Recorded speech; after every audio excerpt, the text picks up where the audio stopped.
presentar a la Elena. Jóvenes, buenas tardes. Tenemos 39 estudiantes del curso de Biología y Genética para la Escuela de Obstetricia y Puericultura en el año 2020, en estas condiciones de pandemia y de docencia virtual. Ustedes van a tener hoy día la ocasión de escuchar y ver y preguntar a la profesora Elena Job. Ella es una profesora asociado del programa de biología, de genética humana del ICBM, y tiene mucha experiencia y ha trabajado mucho en interacción entre genes. Ya no es la acción de un gen sobre un fenotipo, sino que varios genes sobre un mismo genotipo. Y ella tiene lindos trabajos en relación a grupos sanguíneos en distintas poblaciones chilenas, y trabajó gran parte de su vida académica con el profesor Francisco Rothhammer, que es el padre de sus hijos y esposo de ella. Así que los dejo con Elena Job. Adelante, Elena, todo tuyo. Bien, el tema entonces que vamos a ver hoy día corresponde a interacción génica. Nosotros hemos visto en el transcurso de genética que si tenemos un gen, tenemos un fenotipo asociado a ese gen. Sin embargo, en muchas ocasiones ocurre que varios genes actúan en forma conjunta para la producción de un fenotipo determinado. Y a eso nosotros denominamos interacción génica. Interacción génica, por lo tanto, corresponde a la acción conjunta de varios genes y de estos con el medio ambiente para la producción de los distintos fenotipos. Entonces, la interacción génica es muy amplia y en esta clase vamos a ver interacción entre alelos, entre las cuales tenemos la relación dominancia-recesividad, dominancia incompleta, codominancia, alelos múltiples. También podemos tener interacción entre genes no alelos, es decir, entre distintos genes. Y este es el caso de la epistasis. Tenemos otros tipos de interacción que pueden incluir a un gen o más de un gen en interacción con el medio ambiente, y estos tipos de interacción pueden ser pleiotropía, penetrancia incompleta, expresividad variable. Y finalmente vamos a ver los sistemas de grupos sanguíneos ABO y RH como ejemplos de algunos tipos de interacción génica. Nosotros vimos en mendelismo, ¿cierto?, que si teníamos un locus con dos alelos, en la F2 teníamos una proporción de 3/4 a 1/4. Si teníamos dos loci con dos alelos cada uno, teníamos la proporción de 9 a 3 a 3 a 1, ¿cierto? Ahora, la dominancia. ¿Cómo nos explicamos la dominancia de un alelo sobre otro? Por ejemplo, en este caso, las semillas amarillas mendelianas cruzadas con verdes. En la F1 teníamos el fenotipo dominante que era amarillo, y en la F2, 3/4 es a 1/4 dominante recesivo. Lo que ocurre generalmente cuando tenemos dominancia es que si tenemos un locus con dos alelos, el alelo, en este caso A dominante, codifica para una enzima funcional, en tanto el alelo A chica codifica para una enzima que no es funcional. Entonces, si tenemos un sustrato verde y tenemos el gen A con su enzima funcional, lo va a transformar en un producto que es amarillo. El heterocigoto tiene un alelo que codifica para la enzima funcional, por lo tanto, también transforma el sustrato verde en producto amarillo. Sin embargo, el homocigoto recesivo, dado que no tiene una enzima funcional, no puede transformar este sustrato y el individuo queda de color verde. En el caso de la codominancia, tenemos que ambos alelos, o sea, si se trata de un locus con dos alelos, ambos alelos codifican para productos funcionales. En este caso tenemos el ejemplo del sistema de grupo sanguíneo MN, que se hereda en base a un locus con dos alelos codominantes que son LM y LN. LM codifica para antígeno M y LN para antígeno N. Entonces tenemos 3 genotipos posibles. Los homocigotos LM-LM, que van a tener solamente antígenos M en sus glóbulos rojos. Los homocigotos LN-LN, que van a tener solamente antígeno N en la membrana de sus glóbulos rojos. Y el heterocigoto LM-LN, que va a presentar ambos antígenos. Y la proporción en una F2, en este caso, de codominancia sería 1:2:1. Homocigotos LM-LM, una parte, un cuarto. Homocigotos LN-LN, un cuarto. Y los heterocigotos LM-LN, un medio. Ahora bien, podemos tener interacción entre genes no alelos. La epistasis es un tipo de interacción entre distintos genes, de tal modo que un gen impide la expresión de los alelos de otro locus. Por ejemplo, aquí tenemos 2 loci, el locus A y el locus B, ambos con 2 alelos cada uno. En el caso del locus A, el alelo A mayúscula codifica para una enzima funcional A y el alelo A minúscula para una enzima no funcional. Para el locus B también tenemos 2 alelos, el alelo B mayúscula codifica para una enzima funcional B y el alelo B minúscula para una enzima no funcional. Entonces, si tenemos una vía metabólica que comienza con un precursor incoloro y el individuo tiene el alelo A con su enzima funcional, va a transformar este precursor incoloro en sustrato B, que es de color amarillo, y sobre este sustrato B actúa el alelo B mayúscula del locus B con su enzima funcional, produciendo un pigmento café. Ahora, tenemos nuestro precursor incoloro, el individuo tiene el alelo A mayúscula con su enzima funcional, sintetiza el pigmento amarillo, que es el sustrato B, y como es homocigoto recesivo para el locus B, la vía metabólica llega hasta ahí y el individuo es amarillo, tiene pigmento amarillo.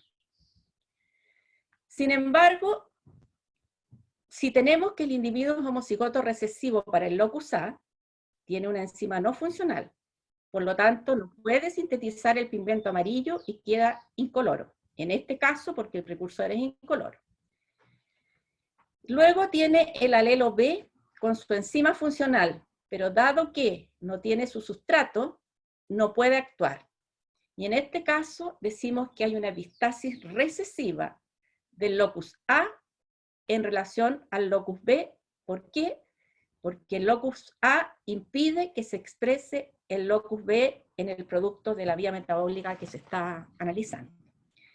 Entonces, siempre que hablamos de epistasis, tiene que ser entre 2, ¿ya? Y hay que mencionar los 2. La epistasis es recesiva del locus A en relación al locus B, ¿ya? Y es recesiva porque el alelo que produce la epistasis es recesivo. Si hay alguna duda, me interrumpen, ¿ya? ¿Vamos bien hasta aquí? Parece que sí. Entonces, aquí tenemos la interacción que estamos analizando, que es una epistasis recesiva del locus A en relación al locus B, porque es el que sigue de la vía metabólica. Si hacemos un cruzamiento mendeliano, en el cual partimos con homocigotos, ¿cierto? Dominantes, que van a tener color café, y homocigotos recesivos para ambos loci, que va a ser incoloro. La F1 va a ser toda café porque van a ser dobles heterocigotos, ¿cierto? Y tienen un gen A mayúscula y un gen B mayúscula. Si cruzamos la F1 entre sí, en la F2 vamos a encontrar 9/16 de individuos que son de color café, porque tienen al menos un alelo A grande y un alelo B grande. 3/16 que van a ser de color amarillo, porque son tienen al menos un alelo A grande y son homocigotos recesivos para B. Y vamos a tener 4 individuos que son, en este caso, incoloros, porque son homocigotos recesivos para el locus A. Estos individuos que son homocigotos recesivos para el locus A, independiente del alelo que tengan para el locus B, van a presentar un fenotipo incoloro. Entonces, las proporciones fenotípicas de la F2 en este caso son 9/16 café, 3/16 amarillo y 4/16 incoloros, que son los que presentan el gen epistático a chico, y independiente de lo que tengan para el locus B, no van a presentar ningún color. Ahora, tenemos otro tipo de interacción que puede incluir a un gen o varios genes en interacción con el medio ambiente. Pleiotropía. Este tipo de interacción significa que un gen se asocia a varios fenotipos.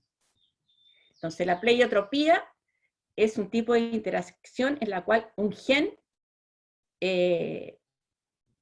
tiene varios fenotipos asociados, ¿ya?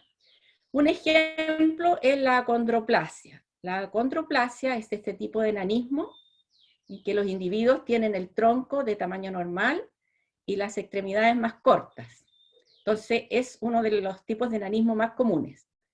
La acondroplasia se hereda como un rasgo dominante por una mutación en el gen receptor del factor de crecimiento fibroblástico 3, FGFR3. Este gen está ubicado en el telómero del cromosoma 4, telómero del brazo corto del cromosoma 4, y afecta al nucleótido 1138, el cual aquí tiene una mutación que puede ser de guanina, puede ser a adenina o a citosina. En la mayor parte de los casos, guanina muta a adenina, pero con cualquiera de las dos sustituciones, el aminoácido correspondiente de glicina cambia a arginina.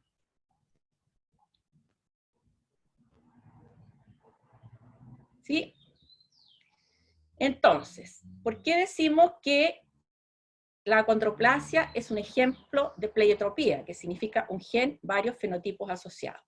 ¿Por qué? Porque los individuos acondroplásicos, además de tener talla corta, tienen además una hiperlordosis muy, muy pronunciada. Presentan también las piernas arqueadas, tienen las manos con dedos cortos y en tridente, y también presentan macrocefalia, entre otras cosas.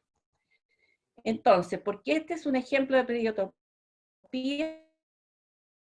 Porque todos los individuos de gen para la acondroplasia van a presentar más de un fenotipo asociado. En este caso, talla corta, además hiperlordosis, las piernas arqueadas, las manos con dedos cortos, en tridente y macrocefalia. Entonces, cuando hablamos de ¿sí? O sea, todos esos serían fenotipos distintos, ¿no serían todos asociados dentro de la misma condición? Ese gen produce que varios fenotipos se desarrollen. ¿Por qué? Porque la hiperlordosis es un fenotipo en sí misma. Hay otras condiciones que también presentan hiperlordosis. Las piernas arqueadas también es una característica de la acondroplasia, pero tenemos este mismo tipo de piernas arqueadas en otras características. Entonces, ¿entiendes? Sí. Todos estos fenotipos son distintos fenotipos que produce el gen de la acondroplasia. Y por eso decimos que este gen es un gen pleiotrópico, ¿ya? Todos los individuos que tienen ese gen tienen varios fenotipos asociados. ¿Ya? Ya, ahora entendí. Ya, qué bueno. Y aquí estaba poniendo que son esos fenotipos en sí mismos, ¿ya? Que los presentan los individuos con acondroplasia, pero también pueden estar presentes en otras condiciones. Acá tenemos de nuevo las características comunes a los individuos que presentan la condroplasia, que es la hiperlordosis, las piernas arqueadas, las manos con los dedos cortos y la macrocefalia, ¿ya? También podemos tener otro tipo de interacción que es la penetrancia. La penetrancia incompleta. La penetrancia corresponde al porcentaje de individuos que teniendo un determinado genotipo expresan el fenotipo asociado a ese gen. Entonces, aquí tenemos individuos con idéntico genotipo y el fenotipo es el pelaje, ¿ya?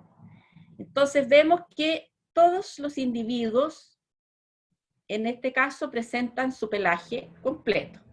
Ese gen, así, tiene 100% de penetrancia. Pero, ¿qué pasa en este caso? En este caso, tenemos individuos con idéntico genotipo, pero en el fenotipo, no todos los individuos expresan el fenotipo esperado para ese gen. Y tenemos que de 9 individuos, 2, 4, 6, son 7 porque están escondidos uno, presentan el fenotipo asociado a ese genotipo, pero hay 2 de ellos que no presentan pelaje en absoluto. Entonces, si calculamos el porcentaje de penetrancia de este gen, es 9, espérate, ¿cuántos son? 3, 4, 5, 6, 7, 8, 9. 7 de 9. 7 novenos. De 9 individuos, 7 presentan su pelaje esperado, completo, y 2 de ellos no presentan pelaje en absoluto. Por lo tanto, decimos que este gen tiene penetrancia incompleta, y el porcentaje de penetrancia de este gen es 7 sobre 9, que es alrededor de un 78%, si hacemos el cociente, ¿ya? De 9 individuos, 7 presentan el pelaje esperado. Y acá tenemos una genealogía que muestra también la penetrancia incompleta. Entonces tenemos un rasgo dominante que se transmite en esta familia. Sin embargo, una madre que tiene el rasgo, tiene una hija afectada y la hija 2,2 no presenta el rasgo, la enfermedad en estudio, pero se la transmite a su hija 3,2. Luego, esta mujer 2,2 tiene que haber tenido el gen para la condición que estamos estudiando, pero ella, por alguna razón, no lo expresó. Y por eso decimos que este rasgo tiene penetrancia incompleta, porque esta mujer tiene que haber tenido el gen que lo heredó de su madre y lo transmitió a su hija, pero ella no expresó la enfermedad asociada o el fenotipo asociado, ¿ya? Ahí decimos que este gen tiene penetrancia incompleta. Y también podemos tener expresividad variable. Y un genotipo tiene expresividad variable cuando la expresión fenotípica difiere en los individuos que tienen el mismo genotipo, ¿ya? O sea, tenemos individuos con un mismo genotipo que van a presentar variantes del fenotipo asociado a ese genotipo. Y por eso decimos que ese genotipo tiene expresividad variable, porque varía entre los distintos individuos, pero todos ellos expresan alguna característica asociada a ese genotipo, ¿ya? En cambio, cuando teníamos penetrancia incompleta, algunos individuos no expresaban el rasgo en absoluto. Acá todos, pero varían entre los distintos individuos. Veamos esta genealogía. Tenemos un gen que puede producir afección renal, que va a ser el cuadrado de arriba a la derecha, afección neurológica, que va a ser el cuadrado de abajo a la izquierda, afección hepática, que va a estar simbolizado como arriba a la izquierda, y afección cardíaca abajo a la derecha. Entonces, tenemos que la genealogía comienza con una mujer que tiene todas estas características asociadas al gen que se está estudiando. Y ella tiene una hija que presenta solo afección hepática. ¿Se fijan? Esta mujer se casa con un individuo sano y tiene una hija que tiene la misma afección que ella, afección hepática. Sin embargo, acá tenemos, por ejemplo, este matrimonio de una mujer que tiene afección renal, afección hepática y afección cardíaca. Se casa con un hombre sano y tiene un hijo que tiene solamente afección renal. Se fijan que los distintos individuos siempre se expresa algún rasgo asociado a ese genotipo, pero varía entre los distintos individuos. Entonces, ahí tenemos la diferencia entre expresividad variable y penetrancia incompleta. En el caso de expresividad variable, todos los individuos que tienen un genotipo asociado a una condición van a expresar el rasgo, pero de distinta forma entre ellos, pero todos expresan el rasgo. En cambio, en la penetrancia incompleta, tenemos que algunos individuos no expresan el rasgo en absoluto. Una pregunta. ¿Se entiende? ¿Se entiende la diferencia? ¿Sí? Sí, una pregunta. Dime. ¿La expresividad variable va a depender como solamente de la madre o esto sucede porque se juntó con un hombre sano? Claro, podía ser venir del padre también. Ah, okay. Pero, ¿y si hubiera ajustado la madre con también alguien que tuviera esa misma afección? Los dos enfermos, o sea, los dos con la misma condición. ¿Sí? Habríamos, bueno, dependiendo si es dominante o recesivo, y si son homocigotos o heterocigotos, vamos a tener igual variación entre los hijos. Ah. De todas maneras. Yeah. Porque se expresa distinto en distintos individuos. Yeah. Sí, ya entendí. Muchas gracias. De nada. Y aquí tenemos la expresividad variable. Tenemos, cuando no hay expresividad variable, tenemos que individuos con idénticos genotipos, todos van a tener idéntico el pelaje, que es el fenotipo. Sin embargo, si tenemos expresividad variable, tenemos todos estos individuos con idénticos genotipos, y algunos van a presentar su pelaje total, completo. Otros van a presentar un pelaje un poquito ralo, y otros van a presentar pelaje muy débil. Entonces varía entre los distintos individuos, pero todos expresan el fenotipo, que en este caso es pelaje. Pero varía entre los distintos individuos. La polidactilia, que es un rasgo que es dominante autosómico y que corresponde a tener dedos supernumerarios, presenta expresividad variable. Aquí tenemos varios individuos que todos tienen dedos supernumerarios. Por ejemplo, esta guaguita tiene 8 dedos en cada uno de sus pies. Este otro niño acá tiene 6 dedos en cada pie. Acá, abajo a la izquierda, tenemos un individuo que tiene 2 pulgares, y a la derecha tenemos un individuo que tiene un esbozo de pulgar extra en la mano izquierda, y en la mano derecha apenas una separación a nivel de la uña. ¿Se fijan? Entonces, varía entre los distintos individuos. Todos tienen dedos supernumerarios, pero es distinto el número de dedos y la ubicación de los dedos supernumerarios entre los distintos individuos. ¿Ya? ¿Quedamos claros con la expresividad variable, pleiotropía? ¿Está claro? Profe, ¿Sí? aquí la expresividad variable sería como la cantidad de dedos. Claro. Y la ubicación de los dedos, porque pueden ser dedos supernumerarios en las manos y no en los pies y no en las manos. Eso también es expresividad variable, ¿te fijas? Y el número de dedos, extra.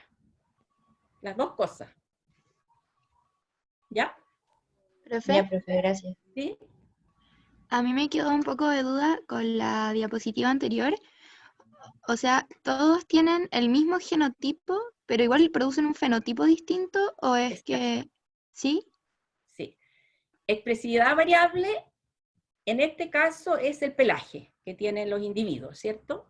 Sí. Todos idénticos genotípicamente y todos tienen el pelaje igual. Sin embargo, cuando hay expresividad variable, todos van a tener pelaje, no hay ninguno pelado. Pero vamos a tener algunos que tienen el pelaje completo en este caso, otros van a presentar un pelaje un poquitito con menos pelo, y otros van a presentar muy poco pelaje, pero todos tienen pelaje. ¿Ya? Ah, ya pensé que era con el color, entonces ahí me había confundido que eso debería haber sido otro genotipo del color del pelaje. No, no, en este caso es cantidad de pelaje. Ah, ya, ahora entendí. Ya. Ya, y esto es el ejemplo de la polidactilia, que es dedos supernumerarios, cuántos dedos son supernumerarios, y también la ubicación de los dedos supernumerarios hacen que tenga expresividad variable. Bien, eso sería la cosa general de la interacción, que es el tema que nos convoca hoy día. Y vamos a ver ahora vamos a ver el sistema de grupo sanguíneo ABO y el sistema RH como ejemplo de algunos de estos tipos de interacción, ¿ya? Los sistemas de grupos sanguíneos son muchos. Se han descrito más de 50 sistemas, los cuales codifican en forma independiente para los antígenos de los grupos sanguíneos respectivos. Así tenemos el sistema de grupo sanguíneo ABO, que está ubicado en el cromosoma 9, tenemos el sistema RH, que está ubicado en el cromosoma 1, y varios otros sistemas. El KEL, que está ubicado en el cromosoma 7, DAFI en el cromosoma 1, KID en el cromosoma 18, etc. Entonces, todos estos sistemas son independientes unos de otros. Y son genéticamente determinados 100% genéticamente. Ahora, nosotros en general conocemos más el sistema de grupo ABO y RH porque son los dos sistemas que tienen mayor importancia desde el punto de vista clínico. Y por eso nosotros los vamos a usar, esos dos sistemas, para ejemplificar algunos tipos de interacción génica, ¿ya? Entonces, el sistema de grupo sanguíneo ABO se hereda en base a un locus que está ubicado en el cromosoma 9, para el cual tenemos 3 alelos.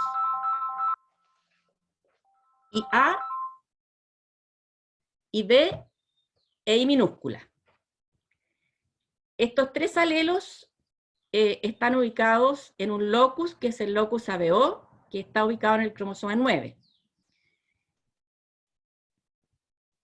Para este locus tenemos 3 alelos.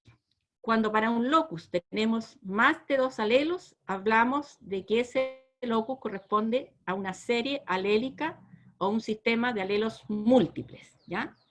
El locus ABO, por lo tanto, es un ejemplo de un locus que corresponde a una serie alélica. ¿Por qué? Porque tenemos 3 alelos para este locus. El alelo IA, el alelo IB y el alelo I chica. Entonces, para el sistema ABO, es el único sistema para el cual tenemos los anticuerpos en forma natural, ¿ya? ¿Cuándo tenemos anticuerpos para este sistema? Cuando el antígeno no está presente, porque si no se provoca un problema inmune. Entonces, el grupo sanguíneo AB tiene antígenos A y B y no tiene anticuerpos en forma natural para este sistema. El grupo A tiene antígeno A y anticuerpo anti-B. El grupo B tiene antígeno B y anticuerpo anti-A. Y el grupo O no tiene antígeno ni A ni B, pero vamos a ver en el transcurso de esta clase que sí tiene un antígeno y tiene anticuerpos anti-A y anti-B. Entonces, los alelos del locus ABO no codifican directamente el antígeno que está en la membrana del glóbulo rojo, porque es un glicolípido, sino los alelos del grupo ABO codifican para enzimas transferasas que van a participar en una vía metabólica que lleva a la síntesis de los antígenos respectivos. Los nombres de las enzimas no me interesan, esto que tengo aquí, ¿ya? No me interesa que ustedes se los aprendan. Pero para el locus ABO, el alelo IA codifica para una enzima con actividad enzimática, una proteína con actividad enzimática. El alelo IB también codifica para una enzima funcional, y el alelo I chica para una proteína sin actividad enzimática. En la misma vía metabólica que participan los alelos del locus ABO, participa otros alelos de otro locus, que es el locus H, que no tiene nada que ver con RH. Es un locus H asociado al sistema de grupo sanguíneo ABO. Este locus tiene dos alelos, H mayúscula, que codifica para una fucosiltransferasa, y H minúscula para una proteína sin actividad enzimática.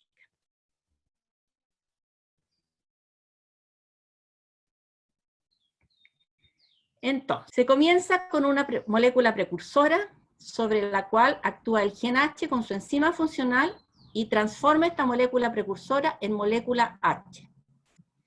Sobre esta molécula H actúa el gen IA, si el individuo tiene el gen IA, con su enzima funcional y lo transforma en antígeno A.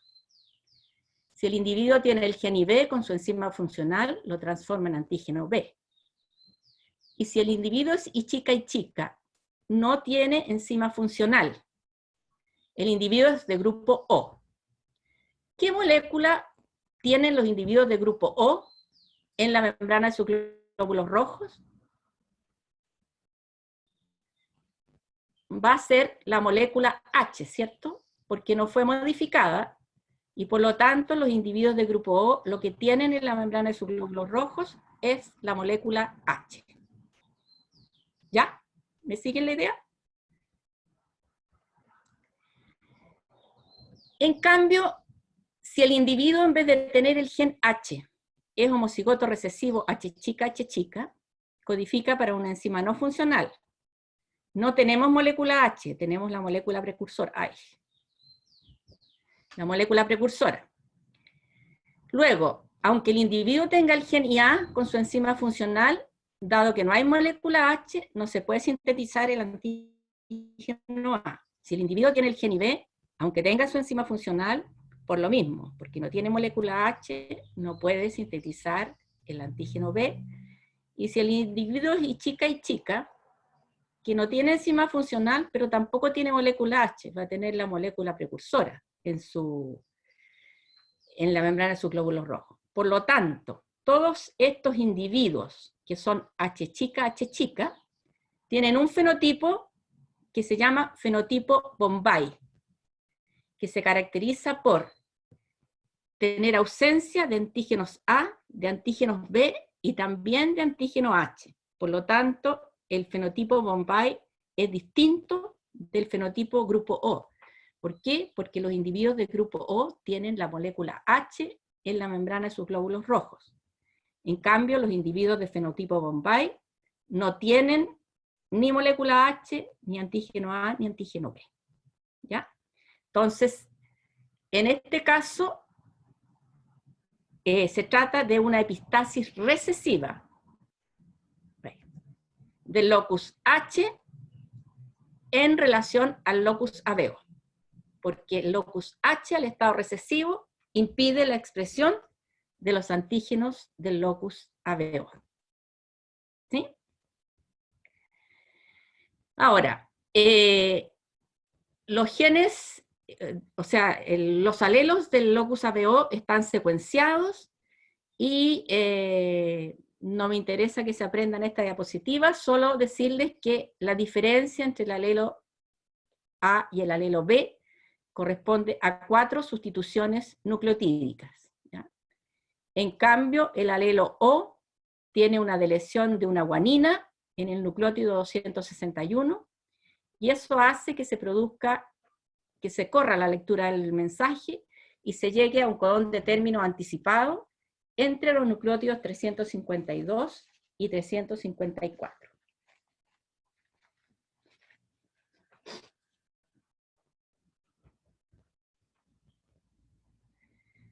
¿Vamos bien hasta aquí? Sí, profe. Ya. ¿Y le vas a contar Ahora. por qué se llama Bombay? ¿Porque el feminismo no existía en ese tiempo?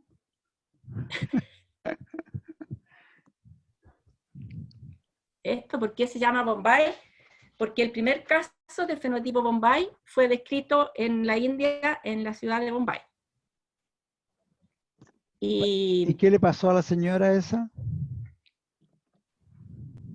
No sé, a ver, recuérdamelo, no sé. No, es que lo que pasa es que la quemaron en la hoguera, porque el señor con que estaba casado era A o B y apareció que hijos eran Bombay. Y la quemaron en la hoguera sin ni más ni menos, por infidelidad, antes de que esto se descubriera. No sabía esa historia, fíjate. Yo comenzaba las clases de esta con esa historia. Con ese cuento. Con ese cuento, porque a nadie se lo... ¿Te silenciaste? Silencié porque aquí hay ruido también. Ya, chao. Ya.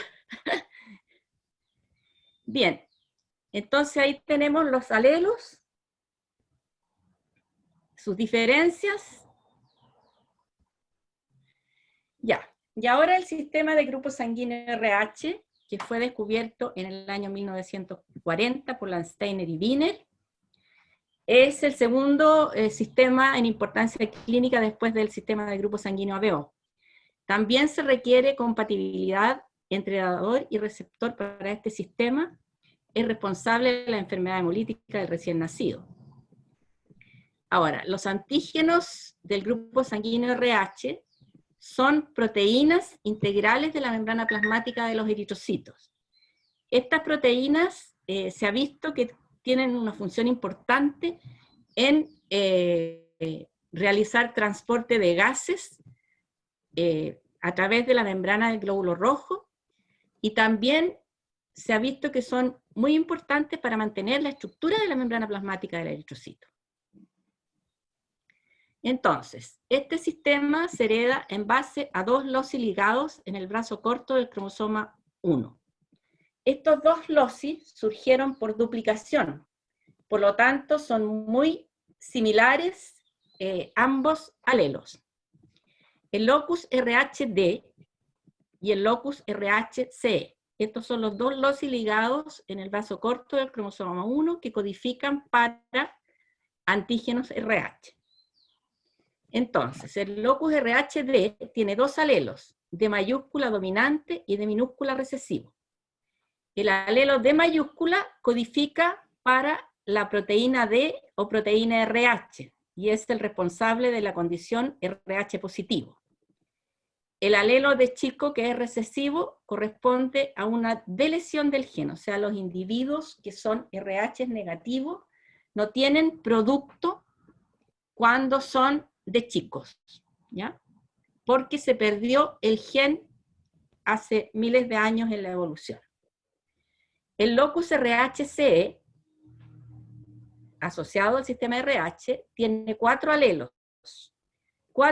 que son codominantes entre sí. En este caso, la nomenclatura de los alelos, que es con mayúsculas y minúsculas, tendería a uno asociar las mayúsculas con dominancia y las minúsculas con recesividad. Pero se decidió dejar esta nomenclatura debido a que había ya mucha gente, mucho trabajo, mucha investigación asociada al sistema RH en que se usaban las letras C y E. Por lo tanto, aunque fueran codominantes, se dejaron con esa nomenclatura. C grande, grande, C grande, chico, C chico, grande y C chico, chico. Estos alelos codifican también para proteínas RH. Entonces, un individuo RH positivo tiene para el locus D el alelo D mayúscula y por lo tanto codifica para la proteína D mayúscula o proteína RH. ¿Qué va a tener para el locus CE? De acuerdo a su genotipo, va a tener cualquiera de las proteínas del locus RH-CE. Un individuo RH negativo para el locus D no tiene producto, porque este gen se perdió hace muchos años y por una deleción del gen, y por lo tanto los individuos RH negativo, en general, el RH negativo caucasoide que nosotros conocemos, no tiene producto para el locus D. Y para el locus CE va a tener las proteínas C de acuerdo a su genotipo. Ahora, en poblaciones negroides se ha visto que en algunos individuos sí tienen los individuos RH negativos tienen un alelo, no la deleción, pero como decía, en la mayoría de las poblaciones que tienen el típico alelo RH negativo, en este se encuentra una deleción del gen.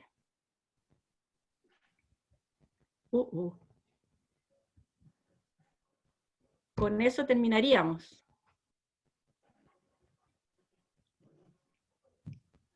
Con eso ¿Preguntas? terminaste. Sí. Ya. Jóvenes. ¿Preguntas, chiquillos? Profe, hola. Hola. ¿Podría repetir lo de unas diapositivas anteriores donde salían unas flechas verdes, por favor? Ya. Es que no ¿Dónde la entendí veo? la segunda parte, sí, lo del fenotipo Bombay. O sea, Ya. ahí significa que en el grupo sanguíneo O ya van a tener la molécula H solo porque no tienen los antígenos A y B. Eso no me quedó Claro. muy claro. Como esta es una vía metabólica, que tenemos que de un precursor se forma la molécula H, y esta molécula H es el sustrato de los alelos AB2 para sintetizar los antígenos, ¿ya? Entonces, como los individuos de grupo que son y chico no tienen enzimas, no tienen enzimas funcionales, lo que tienen en su membrana es la molécula H. Por lo tanto, los individuos de grupo O, nosotros de hecho podemos identificar la molécula H que está en la membrana de los glóbulos rojos de grupo O. En cambio, acá abajo, en la vía metabólica que está en la parte de abajo, tenemos que los individuos tienen su molécula precursora, pero no tienen el gen H mayúscula. Luego no tienen enzima funcional que sintetice la molécula H. Siguen con la molécula precursora. Y como es la molécula H la que se transforma a los antígenos respectivos, estos individuos, pese a tener los genes, no pueden transformar esta molécula precursora. Y lo que tienen en la membrana de sus glóbulos rojos es la membrana precursora. Y a eso se le llama fenotipo Bombay, que significa ausencia de antígenos A, de antígenos B y de antígenos H. ¿Se entiende ahora? Ah, ya, profe, me quedó súper claro. ¿Sí? Ya. Sí, ¿Otra pregunta? gracias. Ya, yo creo que el coleguita que está 22 es que no salir a la calle, compadre.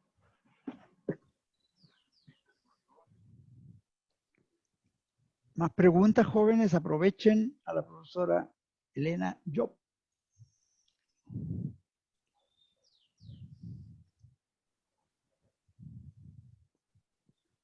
¿No hay más preguntas? Yo creo que sí deben haber. O no hay nadie, a ver, abran sus cámaras, pues, jóvenes, no pregunten. Hay 37 estudiantes todavía, pero nadie pregunta. Alguien que preguntó cuál era el título ahí, que no pudimos saber de qué lámina era, ¿lo clarificaron? No escuché eso yo. No, lo leí yo en el chat, pero después que no supe en qué lámina era. Aló. La Javiera para todos. La Javiera dice gracias. ¿Nadie más? Profe, otra pregunta. Sí, adelante. En el esquema comparativo de los nucleótidos, la deleción que se hace para el grupo O es por alguna mutación. ¿Esta? Sí. claro, es una mutación del tipo de lesión que implica que se pierda este nucleótido. Y por eso, como se pierde el nucleótido y la lectura del mensaje es de 3 en 3, se llega a un codón de término anticipado entre estos nucleótidos, 352 y 354.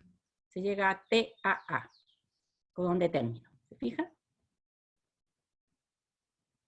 Son mutaciones que ocurren en los... ¿Sí? O sea, antígenos. ¿Perdón? ¿Eso provoca que no haya antígenos? Claro, eso provoca que estos individuos que tienen el alelo O o I chico tengan una proteína más corta, que no tiene actividad enzimática y que es distinta desde el nucleótido 261 en adelante, porque se corre la lectura del mensaje. Gracias, profe. De nada. ¿Más preguntas, jóvenes? ¿O damos por finalizado esta sesión? Abran sus cámaras y nos despedimos entonces de la Profe, ahí en el profesora. chat. ¿Sí? ¿Otra pregunta? Adelante. ¿En el chat? ¿Sí? Profe, ¿y cómo es eso cuando hay un embarazo y el bebé no tiene el mismo grupo sanguíneo que la madre? ¿Y cómo se mueren los glóbulos rojos del bebé? Eso A ver, está en el espera, chat. ya, voy a explicar eso, pero voy a poner otra diapositiva, ¿ya? Ya.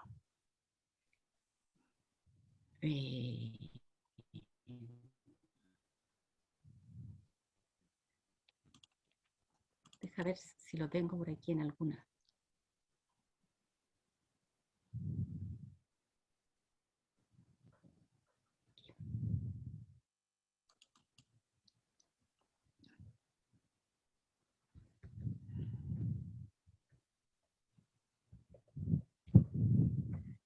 ¿Están viendo esto? Sí, sí, Ya. se ve. Ya. Aquí vamos a explicar la enfermedad hemolítica del recién nacido, ¿ya? ¿Cuándo se produce? Cuando la madre es RH negativo, o sea, no tiene el gen D mayúscula, o la proteína RH. Y se casa con un hombre que es RH positivo, de tal modo que tiene un hijo RH positivo. Ahora, la circulación materna y fetal están separadas, por lo tanto no hay contacto entre la sangre materna y fetal, salvo en el momento del parto, que pueden salir eritrocitos del feto a la circulación materna, ¿ya?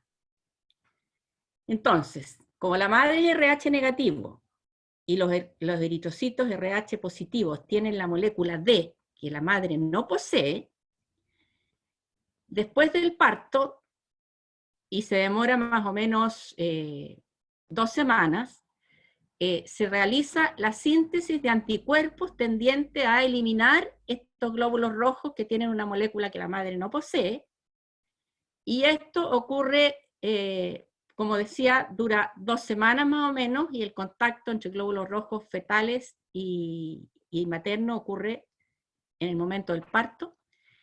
En el primer hijo habitualmente no hay problemas, pero en los futuros embarazos, los anticuerpos anti-RH ya fueron sintetizados, el sistema inmune tiene memoria, y va a ocurrir que los anticuerpos anti-RH van a ir a atacar in útero a el feto. Y esos niños que nacían, digamos, con estos... con este problema de enfermedad hemolítica del recién nacido, tenían una hemólisis dependiendo de la cantidad de anticuerpos que se produjeran, de la cantidad de anticuerpos que fueran a destruir los glóbulos rojos del feto. El feto nacía con distinta distinta gravedad en la hemólisis que tenía. Entonces, ¿qué pasó después? Ya. ¿Qué pasó en la década de los 70? Se comenzó a probar una terapia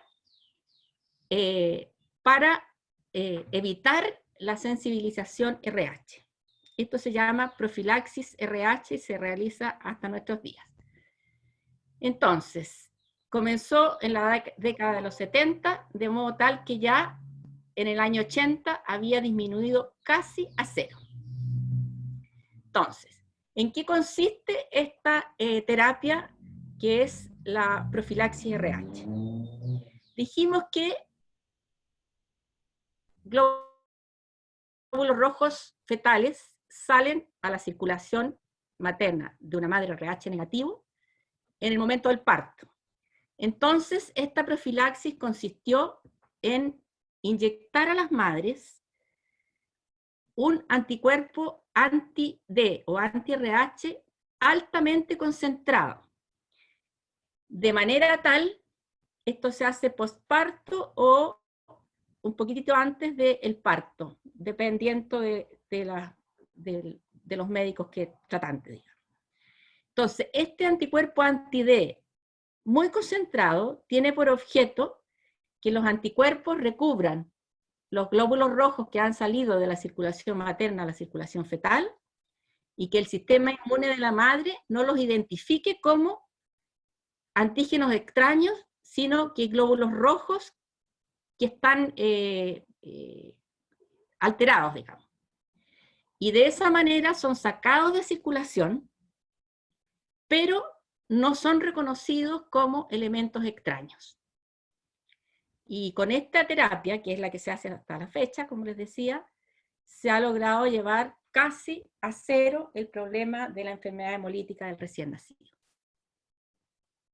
¿Se entendió? Sí, profe.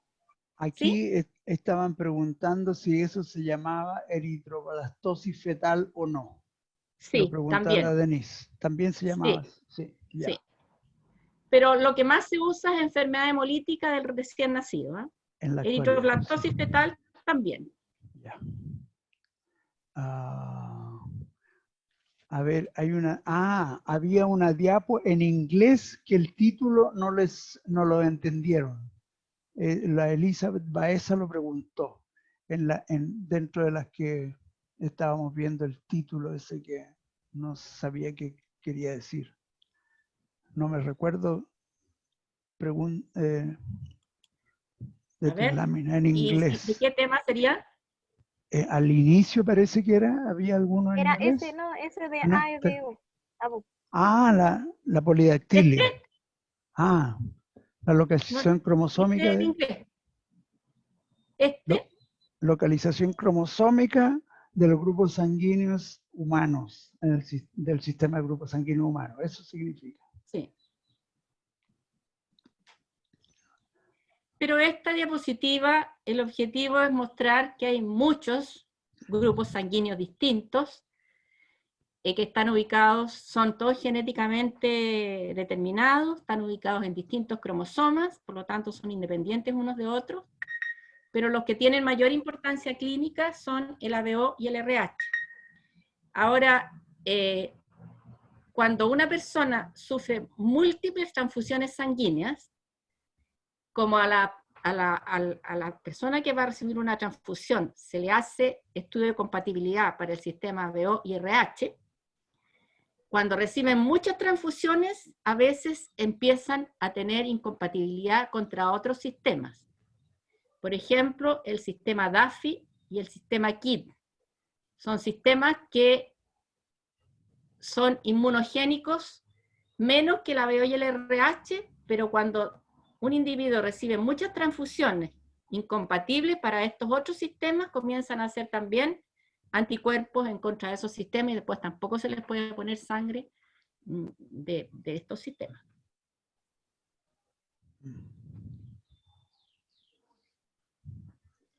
¿Alguna otra pregunta? ¿Más preguntas? Si no, abran sus cámaras y nos despedimos de la profesora Elena Job hasta mañana, que nos va a enseñar sobre genética de poblaciones a las 12 del día. ¿Quieren abrir sus cámaras, jóvenes, o no? ¿Nadie? Nadie quiere abrir sus cámaras. Carla. Ya, a ver. La Carla empezó con nosotros y terminó con nosotros. Sí, sí, sí, sí. A ver, baja tu presentación y a lo mejor ahí aparecen las cámaras. Ya, si no, nos vamos a tener que ¿Profe? despedir así. ¿Sí? ¿Puedes subir la presentación, por favor? Ah, el PPT lo puedes poner en PDF y subírselo, eso es lo que preguntan. Te lo mando a ti porque no sé hacerlo. Ok, ya, ¿Cómo lo perfecto. pongo en PDF? No, pues que cuando grabar como, ahí te da la posibilidad abajito, le dice tú busca el PDF y te lo graba como PDF. ¿Pero no grabaste tú? No, una cosa es la grabación. O sea, y lo dice que te están guardar como. Lo que te están pidiendo es la secuencia de las láminas que les presentaste, el PPT, poder ellos visualizarlo, porque eso se ve más claro que el video. El video Sí. se lo puedes subir un Ya. rato más. Pero Ya. cuando tú lo tengas ahora, lo grabas y lo pones guardar como. Y ahí, antes de guardar como, buscas abajito y hay un listado de todas las posibilidades de grabar. Y hay una que dice PDF. Le pinchas Ah, ahí ya. y se graba como PDF y eso lo puedes subir a la parte de docencia. Ya. Bueno, Ya. no quisieron abrir las cámaras todo, así que nos vamos a tener que despedir así nomás. ¿Hay Ya. más preguntas, jóvenes, o no? ¿No? Digámosle chao entonces a la profesora Elena Job. Muchas gracias y nos vemos Chao, mañana. chao. Chao, chao. Chao, Chao, profe. profe. Chao, Que esté chao, bien. Gracias. Chao, Chao, profe, gracias. chao, Chao. chao.